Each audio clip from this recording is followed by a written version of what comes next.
ایک بہت مشہور ڈاکٹر تھا، میں نے واقعہ کتاب میں پڑھا. مثال کے طور پہ اس کا نام ڈاکٹر احمد تھا. ساری زندگی اس نے بڑے آپریشن کیے، اس کا بڑا نام تھا. اب حکومت نے اعلان کیا کہ اس کو گولڈ میڈل دینا ہے، لائف ٹائم اچیومنٹ ایوارڈ. پوری زندگی اتنا کام کیا اس ڈاکٹر کو ملک کے دارالحکومت میں بلایا جائے گا اور ایک بڑی تقریب ہوگی اور اس کو گولڈ میڈل دیا جائے گا. ڈاکٹر بڑا خوش کہ اتنا بڑا ایوارڈ ملنے والا ہے.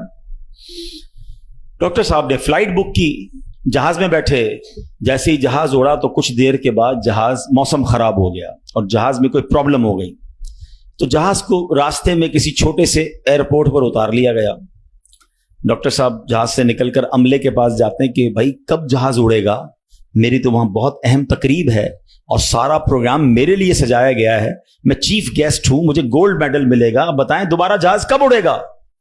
کثر چھوٹا سا ایئرپورٹ ہے، جہاز کا پرابلم بڑا ہے، اتنا جلدی ٹھیک نہیں ہوگا. آپ کو اگر پہنچنا ضروری ہے تو آپ کو ایک گاڑی لیں کرائے پر اور بائی کار چلے جائیں، آپ پہنچ جائیں گے اپنی تقریب سے پہلے. ڈاکٹر نے کہا یہ بھی آئیڈیا ٹھیک ہے، جہاز کے انتظار میں کہیں میرا پروگرام ہی مس نہ ہو جائے. ڈاکٹر صاحب نے گاڑی بک کی، رینٹ کار لی. جیسے ہی راستے میں گئے تو زبردست بارش، آندھی طوفان. اس اندھیرے میں، اس آندھی طوفان میں ڈاکٹر صاحب راستہ بھول گئے اور کسی مین ہائی وے سے نکل کر گاؤں کے روڈ پہ چڑھ گئے. بہت دیر تک راستے میں، اب بھوک بھی لگ رہی، کھانا بھی نہیں کھایا، اندھیرا گپ، بارش ہو رہی ہے. اچانک ایک چھوٹا سا گاؤں میں گھر نظر آیا جس میں ایک بلب جل رہا تھا. ڈاکٹر صاحب نے کہا اب تو حالت ایسی ہو گئی، دروازہ کھٹکھٹایا. ایک بوڑھی عورت نے دروازہ کھولا. کب ماں جی کچھ کھانے پینے کو ملے گا، بہت بارش ہو رہی. کہا بیٹا اندر آ جاؤ. وہ اندر چلا گیا. ماں جی نے بڑی محبت سے اسے پانی بھی دیا، کچھ کھانے کو بھی دیا.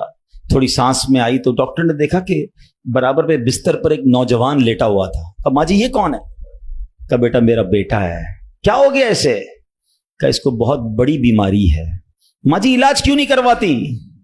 ماں جی کہتی میں نے گاؤں کے ڈاکٹر کو دکھایا ہے، ڈاکٹر کہتے ہیں ہمارے وطن میں ایک ہی ڈاکٹر ہے جس کا نام ڈاکٹر احمد ہے، وہی اس کا علاج کر سکتا ہے. مگر بیٹا میں غریب ماں ہوں، میں اپنے بیٹے کو کہاں سے ڈاکٹر احمد کے پاس لے جاؤں؟ نہ پیسے ہیں نہ کرایہ ہے. بس روز اللہ سے دعا کرتی ہوں اے اللہ تو کارساز ہے، میرے بیٹے کو شفا دے دے یا ڈاکٹر احمد کے پاس پہنچا دے. ڈاکٹر احمد رونے لگا. کہتا ہے ماں جی میں ہی ڈاکٹر احمد ہوں اور اللہ نے مجھے تیرے گھر پہ بھیج دیا ہے.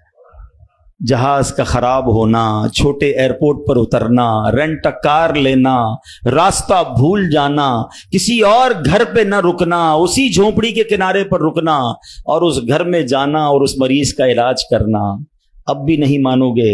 ان اللہ علی کل شیء قدیر، میرا رب جو چاہے وہ کرنے پر قادر. بس ہمارا بھروسہ ہل جاتا ہے. ہم سمجھتے ہیں دنیا والے ساتھ دیں گے، ہم سمجھتے ہیں دنیا والے مسئلہ، ارے دنیا والے تو دکھ ہی دکھ دیتے ہیں. اپنا پرابلم بتاؤ تو ہنستے ہیں، ہم سے کہتے فکر نہ کرو، دوسروں کو بتاتے ہیں دیکھو اس کا یہ مسئلہ ہے، یہ فلاں کام کے لیے آیا تھا، اتنی بڑی بڑی باتیں کرتا ہے، اس کا یہ مسئلہ ہے. ہمارے مسئلے کو انجوائے کرتی ہے دنیا، کون ساتھ دیتا ہے آج؟ مگر جو ہمارے عیبوں پر پردہ ڈالنے والا، جو ہمیں بچپن سے لے کر آج تک نوازنے والا، جو ہمارے گناہ ہونے کے باوجود ہمیں عطا کرنے والا ہے، وہ ہمارا رب کریم ہے. ارے جو ہماری ماں سے زیادہ ہمیں چاہنے والا ہے، ہم اسے کیوں نہیں پکارتے؟ اس کی طرف توجہ کیوں نہیں کرتے؟ حالانکہ اس کی رحمت تو اس کے دروازے کھلے ہوئے ہیں، وہ تو دینا چاہتا ہے. مگر کاش جو توجہ ریکوائرڈ ہے، جو دل سے دعا مانگنا ہے، وہ اللہ مجھے اور آپ کو نصیب فرما دے.